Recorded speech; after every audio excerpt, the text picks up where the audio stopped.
आज इचलकरंजीमध्ये विठ्ठलाच्या चरणी हे पूर्ण गाव त्या ठिकाणी नतमस्तक होऊन आज वारीचा कार्यक्रम, हरिपाठचा कार्यक्रम या ठिकाणी आयोजित केला। 10,000 पेक्षा महिला टाळ घेऊन आज हरिपाठचा कार्यक्रम संपन्न झाला आणि आता इथं मोठी दिंडी आपण या ठिकाणी गावामध्ये संपन्न करतो। 10,000 पेक्षा जास्त महिला या ठिकाणी त्यांनी सहभाग दाखवला आहे। फार सुंदर आणि ऐतिहासिक सोहळा या ठिकाणी इचलकरंजीमध्ये पार पडतो।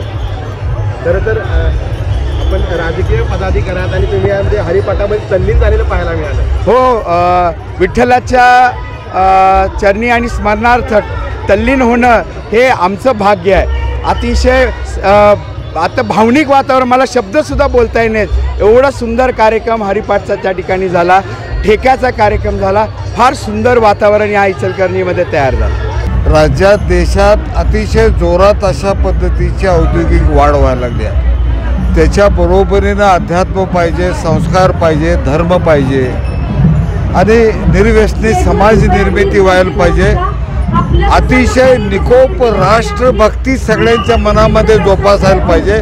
राष्ट्रभक्ती वाढायची असेल तर धर्मनिष्ठा वाढायला पाहिजे, धर्मभक्ती वाढायला पाहिजे। यासाठी म्हणून लागोली या पाया विनोईत तुला करा टाळी बोला मुखी राम हा मंत्र येऊन आम्ही सगळ्या आम जनतेला आवाहन केलं होतं या हरिपाठामध्ये सहभागी व्हा। ह्याच्यामध्ये जात धर्म पंथ काहीही नाही आणि विठू माऊली एकमेव देव असा आहे की त्या देवाला शिवाशिव नाही, स्त्री पुरुष नाही, धर्माची बंधनं नाहीत।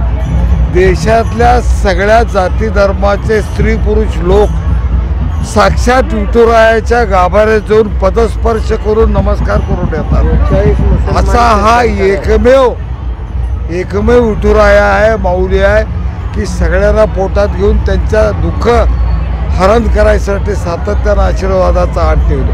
आज कीर्तनकारामध्ये 40-50 आज मुस्लिम कीर्तनकार आहेत, मुस्लिम समाजाच्या दिंड्या निघतात, सगळ्या जाती धर्माच्या दिंड्या निघतात, दलितांच्या दिंड्या। एक वेगळं धार्मिक, एक खऱ्या अर्थानं धर्म आहे, राष्ट्रीय एकात्मतेचं प्रतीक म्हणजे विठुरायाची दिंडी आहे आणि तो हरिपाठ आम्ही केला। इचलकरंजीच्या औद्योगिक प्रगतीला हरिनामाची साथ पाहिजे, अध्यात्माची साथ पाहिजे, राष्ट्रप्रेमाची साथ पाहिजे आणि राष्ट्रप्रेम द्विगुणित करायसाठी धर्माची साथ पाहिजे, म्हणून हा हरिपाठ आहे। त्यासाठी हा प्रयत्न आहे। सगळ्या बंधू भगिनींनी फार मोठ्या संख्येनं प्रतिसाद दिला। खूप महाराज असतील, आपापल्या परीने या क्षेत्रातल्या सगळ्यांनी योगदान दिलं।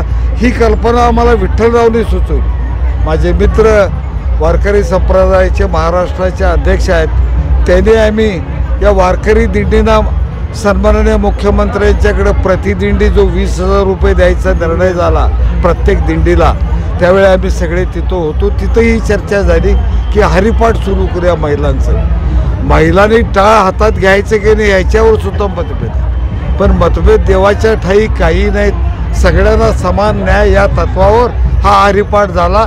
अतिशय आनंदानं हा झाला आणि हे संस्कार करायचं झालं तर त्या माऊलीलाच तयार करायला पाहिजे। त्या माऊली तयार झाली की सगळं कुटुंब संस्कारित होतं, सुसंस्कारित होतं, धार्मिक होतं। तुमच्या या सगळ्या या सगळ्या लाडक्या बहिणी उत्स्फूर्तपणानं आल्यात.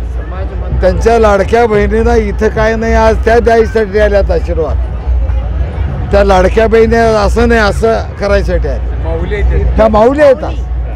त्या इथं आले त्या आशीर्वाद देण्यासाठी भरभरून आनंद घेणार. हा आनंद आहे, स्वानंद आहे.